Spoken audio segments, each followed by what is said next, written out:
Well, hi there, Internet.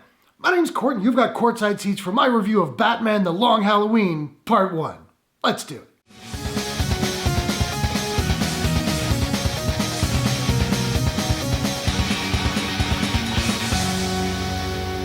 Batman The Long Halloween Part 1 is an animated action crime film from director Chris Palmer and Warner Brothers Animation. Based on the graphic novel of the same name by Jeph, Loeb, and Tim Sale, the movie stars Jensen Ackles, Josh Duhamel, Naya Rivera, Troy Baker, Billy Burke, David Dastmalchian, Alastair Duncan, Jack Quaid, and Titus Welliver. Batman investigates a murder spree that takes place on holidays. So as a person with a healthy appreciation for Batman, and as someone who loves the Long Halloween graphic novel, I've been looking forward to this ever since it got announced. And while I do think some of the DC animated films are really good, many of the last few have not been so great. A lot of them have changed the stories considerably, which is not necessarily a problem for me as long as the changes work.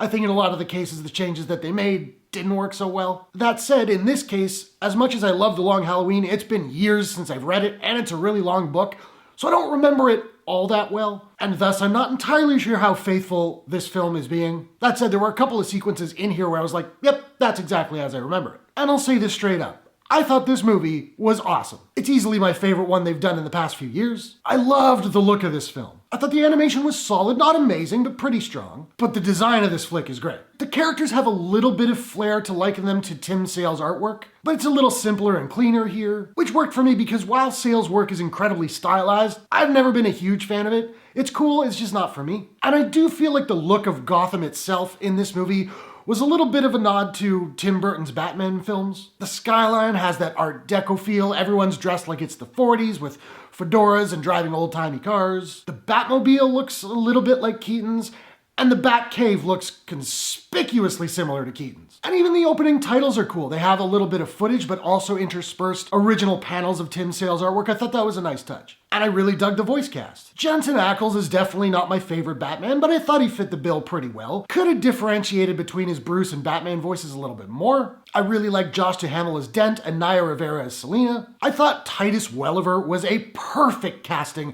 for Carmine Falcone. In fact, I'd like to see him in a live-action adaptation at some point. Not necessarily of this story, but just as that character. David Dastmalchian really stands out as Calendar Man, and that was possibly my favorite scene in the entire film. And look, if you can't get Mark Hamill to play the Joker, you can always rely on Troy Baker. I mean, you can tell it's not Hamill, but it's still really good. The pacing worked really well for me too. This is a pretty short film. It's about an hour and 25 minutes. It's very methodically paced, like a police procedural, which is very much what it feels like. But it never gets slow, it never gets dull. It takes its time to allow the story and the characters to breathe. Worked really nicely. That said, one thing about this movie that didn't work for me is every murder takes place on a holiday, but the movie doesn't tell you which holiday until after the murder has happened. Now, sometimes it's painfully obvious because there's a Christmas tree right there. But other times I'm like, okay, what holiday are we in? Oh, right, it's Thanksgiving. Okay, I guess I should have figured that because Halloween came before it. But I'm Canadian. Our Thanksgiving's in October, so I was all over the place. I'll also say the score, while it's not bad by any stretch of the imagination,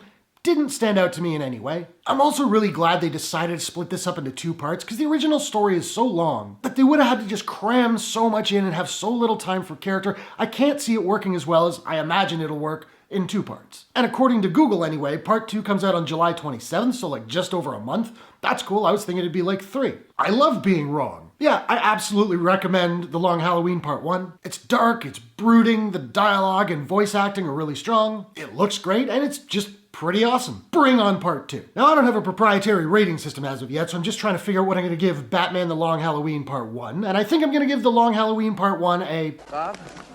Done.